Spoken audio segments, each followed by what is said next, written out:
Praise lord, దేవునికి స్తోత్రం కలుగును గాక.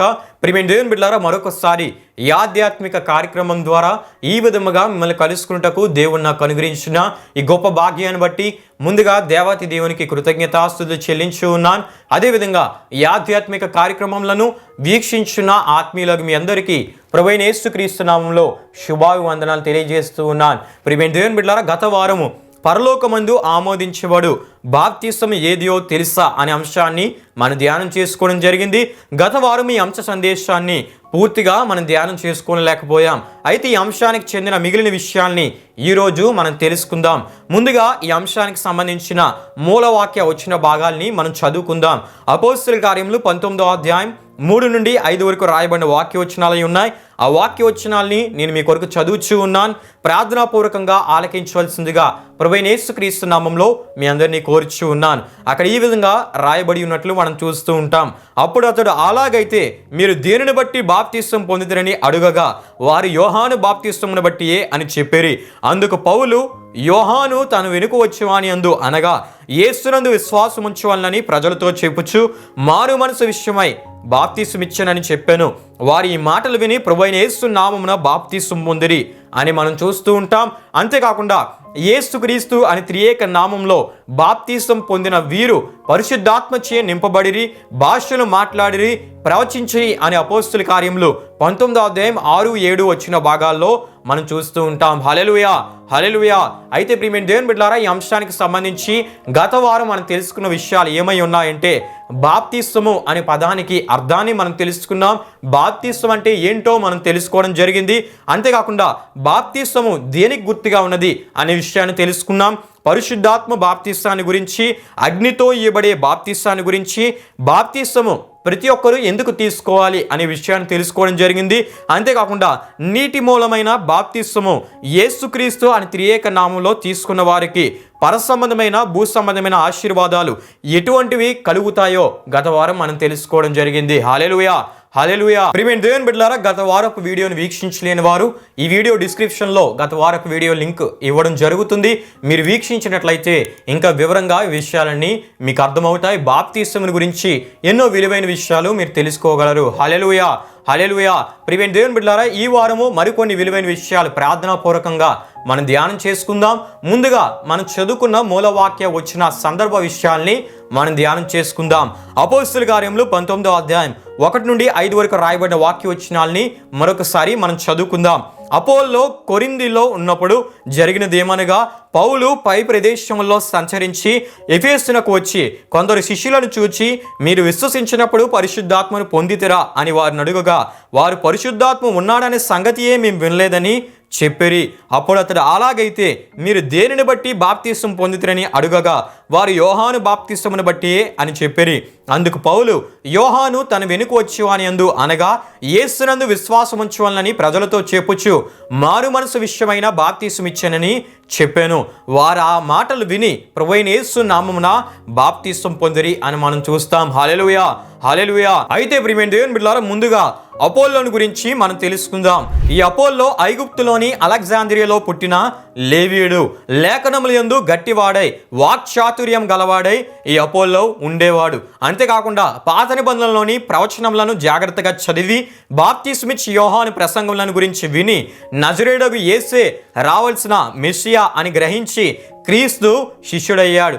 అయితే క్రీస్తు శకం 53వ సంవత్సరమందు అతడు ఎఫెసుకు వచ్చి ప్రభు మార్గం విషయమై ఆత్మయందు తీవ్రపడి సమాజ మందిరంలో యేసుని గురించి సంగతులను శ్రద్ధగా చెప్పుచూ బోధించేవాడు.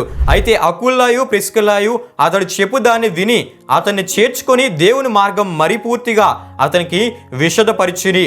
ఈ విషయాలు అపోస్తలుల కార్యములు 18వ అధ్యాయం 24 నుండి 26 వరకు రాయబడిన వాక్యవచనాల్లో మనం చూస్తాం. హల్లెలూయా, హల్లెలూయా.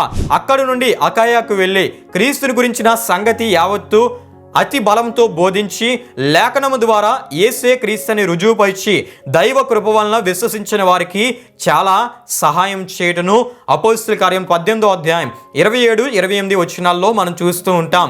అయితే కొరింథు పట్టణంలో బోధించుచు అపోస్తలులైన పౌలు నాటిన దాని మీద నీళ్లు పోసి అచ్చటి నుండిన సభ అభివృద్ధి అగులాగున ఈ అపోల్లో చేశాడు. ప్రియమైన దేవుని బిడ్డలారా, ఈ విషయాలు అపోస్తుల కార్యం 19వ అధ్యాయం 1వ వచనం ద్వారా, కొరింథీయులకు రాసిన మొదటి పత్రిక 1వ అధ్యాయం 12, 3వ అధ్యాయం 4, 6 వచనాల్లోను, 22వ వచనంలోను, 4వ అధ్యాయం 6వ వచనం ద్వారా మనకు తెలియపరచబడతాయి. గనుకనే అపోల్లో కొరింథీలో ఉన్నప్పుడు అని మనం చూడగలం. అయితే అపోల్లో ఈ విధంగా బహుబలమైన పరిచర్య చేస్తున్న సందర్భంలో అపోస్తలుడైన పౌలు గారు ఆయా ప్రదేశాల్లో యేసుక్రీస్తు పరిచర్యను చేయొచ్చు ఎఫెసునకు తన 3వ మిషనరీ ప్రయాణంలో క్రీస్తు శకం 53వ సంవత్సరం నుండి 57వ సంవత్సరం మధ్యలో ఆయన వచ్చి ఉన్నారు. ఈ విషయాలు మనకు అపోస్తుల కార్యం 18వ అధ్యాయం 23 మొదలు అపోస్తుల కార్యం 21వ అధ్యాయం 17 వరకు రాయబడిన వాక్య వచనాల ద్వారా మనకు తెలియపరచబడతాయి. అయితే ఈ 3వ మిషనరీ ప్రయాణంలోనే అపోస్తులైన పౌలు గారు దాదాపు 3 సంవత్సరంలో అద్భుతమైన పరిచర్యను ఎఫెసులో చేయడం మనం చూస్తూ ఉంటాం. అపోస్తుల కార్యములు 20వ అధ్యాయం 31వ వచనంలో మనం చూడగలం. అయితే ఈ సందర్భంలోనే బాప్తిస్మిచ్చు యోహాను శిష్యులు అపోస్తులైన పౌలు గారికి ఎదురుపడ్డారు. ఎక్కడంటే ఎఫెసులో ఎదురుపడ్డారు. అయితే బాప్తిస్మిచ్చు యోహాను శిష్యులకు పౌలు గారికి మధ్య కొన్ని ప్రశ్నలతో కూడిన సంభాషణ జరిగినట్లు మనం చూస్తాం.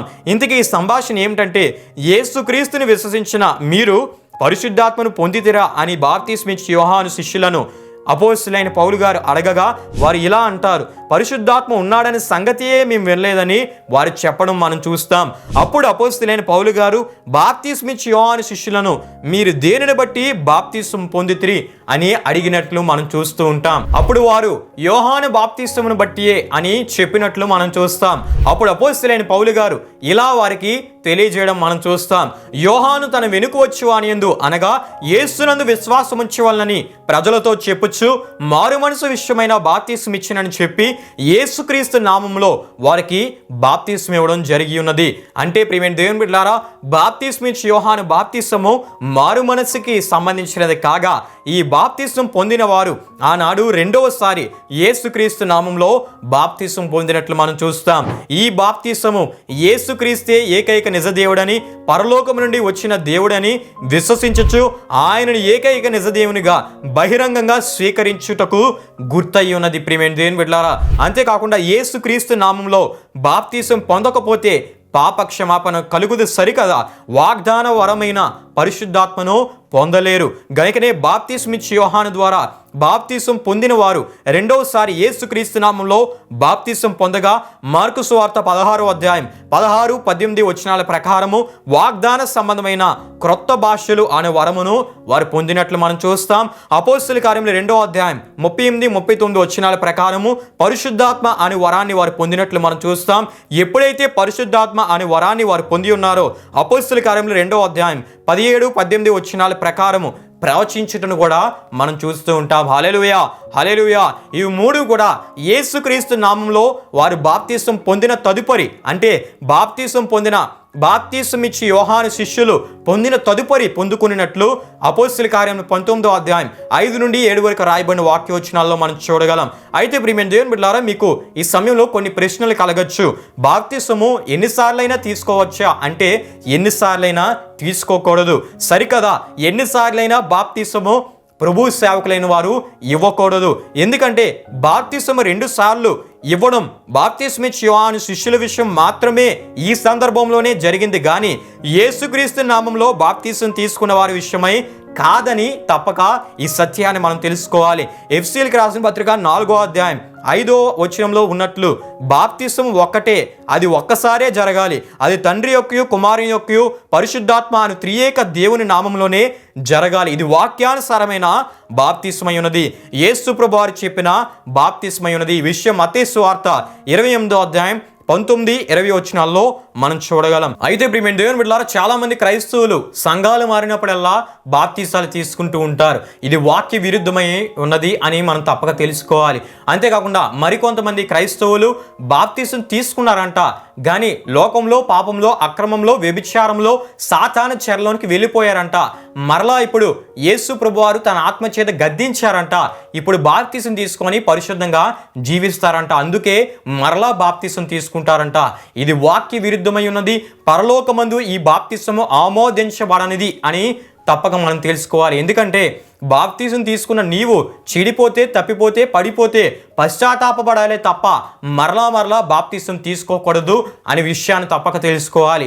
మరి ప్రాముఖ్యంగా ప్రియమైన దేవుని బిడ్డలారా, బాప్తిసాన్ని యేసు నామంలోనే ఇవ్వాలా లేక తండ్రి యొక్కయు కుమారుని యొక్కయు పరిశుద్ధాత్మ నామంలో ఇవ్వాలా అంటే త్రియేక యేసు నామంలోనే అని తప్పక తెలుసుకోవాలి. ఎందుకంటే త్రియేక నామంలోనే ఇవ్వాలని ప్రభువైన యేసుక్రీస్తు వారు, పునరుద్ధరణైన యేసు ప్రభు వారే స్వయంగా శిష్యులకు చెప్పిన రీతిగా మనం చూస్తూ ఉంటాం. మత్తయి సువార్త 28వ అధ్యాయం 19-20 వచనాల్లో మనం చూస్తాం. యేసు ప్రభు వారు చెప్పిన విషయాలను శిష్యులు గ్రహించి త్రియేక నామాన్ని యేసు నామంగా గుర్తించి గ్రహించి శిష్యులైన వారు యేసు ప్రభు నామంలోనే బాప్తిస్మం ఇచ్చినట్లు మనం చూస్తూ ఉంటాం. మరొక ప్రాముఖ్యమైన విషయం ఏంటంటే ప్రియమైన దేవుని బిడ్డలారా, ఈ బాప్తిస్మమే పరలోకమందు ఆమోదించబడే బాప్తిస్మై ఉన్నది. దీని విషయమై ఎటువంటి సందేహము, భిన్నాభిప్రాయములు అవసరము లేదు. ప్రియమైన దేవుని బిడ్డలారా, మరి ప్రాముఖ్యంగా బాప్తిజం తీసుకోవడానికి సిద్ధపడేవారు మారు మనసు పొంది అప్పుడే బాప్తిజం తీసుకోవాలి. అంతేగాని మారు మనస్సు పొందకుండా బాప్తిజం తీసుకోకూడదు. మనస్సులో మార్పు కలగాలి. అది దైవానికి సంబంధించిన మార్పై ఉండాలి. అంతేగాని పెళ్లికి ముందు బాప్తిసాలు క్రైస్తవ స్కూల్స్లో వారి పిల్లల్ని చేర్చాలని ఆ సర్టిఫికెట్ గురించి బాప్తిసాలు తీసుకోవడం, అటువంటి పనులు చేయకూడదు. ఇవి వాక్య విరుద్ధమై ఉన్నవి, శాపకరమై ఉన్నవి అని తప్పక తెలుసుకోవాలి. గనుక ప్రియమైన దేవుని బిడ్డలారా, ఈ విషయాలు గ్రహించి దేవుడు కోరే ఆత్మీయతను కలిగి బాప్తిస్మ కార్యక్రమాల్లో మనం ముందుకు వెళ్ళాలి. ప్రియమైన దేవుని బిడ్డలారా, గనుక ఈ వారము అనేకమైన విషయాలు మనం తెలుసుకోవడం జరిగింది. ప్రియమైన దేవుని బిడ్డలారా, వచ్చే వారం మరికొన్ని విషయాలు మనం తెలుసుకుందాం. అంతేకాకుండా యేసు ప్రభువారు ఏ నామంలో బాప్తిస్మం పొందారు? యేసు ప్రభువారికి బాప్తిస్మం అవసరం లేదు కదా, మరి ఎందుకు ఆయన బాప్తిస్మం పొందారు? ఆయనకు మారు మనసు అవసరం లేదు కదా, ఆయనకు పాప క్షమాపణ అవసరం లేదు కదా, ఎందుకు యేసు ప్రభువారు బాప్తిస్మం పొందారు అనే విషయాన్ని కూడా వచ్చే వారం వివరంగా వాక్యానుసారంగా మనం తెలుసుకుందాం. ప్రియమైన దేవుని బిడ్డలారా, ఈ కార్యక్రమంలో మీరు వీక్షించడమే కాకుండా మీ తోటి ఆత్మీయులు కూడా పరిచయం చేయవలసిందిగా ప్రభు సేవకునిగా నేను కోరుచూ ఉన్నాను. ఈ కార్యక్రమాన్ని ముగింపు ప్రార్థనతో మనం ముగించుకుందాం. ప్రార్థన చేసుకుందాం. మహిమా స్వరూపైన మా ప్రభువా, జీవాధిపతి యేసయ్య, నీ ఘనమైన నామమునకు మహిమ, ఘనత, ప్రభావములు చెల్లిస్తున్నాం తండ్రి. దేవా, ఈ వారము ఎన్నో విషయాలు బాప్తిస్మాన్ని గురించి తెలుసుకున్నటకు మీరు మాకు అనుగ్రహించిన ఈ గొప్ప భాగ్యాన్ని బట్టి నీకే స్తుతులు చెల్లిస్తున్నాం. ఎటువంటి బాప్తిస్మము పరలోకమందు ఆమోదించబడుతుందో ఆ విషయాలు దేవ వాక్యానుసారంగా మేము తెలుసుకున్నటకు, దేవు నీవు చెప్పిన మాటలను బట్టి తెలుసుకున్నటకు మీరు మాకు అనుగ్రహించిన కృపను బట్టి నీకే స్తుతులు చెల్లిస్తూ ఉన్నాం. దేవు వీక్షించిన ప్రతి ఒక్కరిని మీరు దీవించండి, ఆశీర్వదించండి. వారు వీక్షించడమే కాకుండా అనేకులకు పరిచయం చేస్తూ ఈ కార్యక్రమంలో ఆశీర్వాదకరంగా వారు ఉన్నట్లు నీ చిత్తంలో వారిని మీరు వాడుకోమని వేడుకుంటున్నారు తండ్రి. వచ్చే వారు మరికొన్ని విషయాలు ఈ బాప్తిస్మం గురించి మేము ధ్యానం చేస్తున్నట్టుగా నీ ఆత్మ జ్ఞానమును, నీ ఆత్మ సహాయాన్ని మీరు మాకు అనుగ్రహించమని మా ఛానల్ ద్వారా వెలువడుతున్న ప్రతి కార్యక్రమం ద్వారా కేవలం నీ నామమునకే మహిమ, ఘనత, ప్రభావములు తెచ్చుకోమని యేసు పరిశుద్ధ నామములో అడిగి వేడుకుంటున్నాము తండ్రి. ఆమేన్. యేసు రక్తమే జయం, ప్రభేశ రక్తమే జయం, ప్రభేశ రక్తం సంపూర్ణమైనది. అపవాది క్రియలకంత నాశనం కలుగునుగాక. ఆమేన్. ప్రభు మిమ్మును మీ కుటుంబములను నూరంతలుగా ఆశీర్వదించునుగాక. ఆమేన్.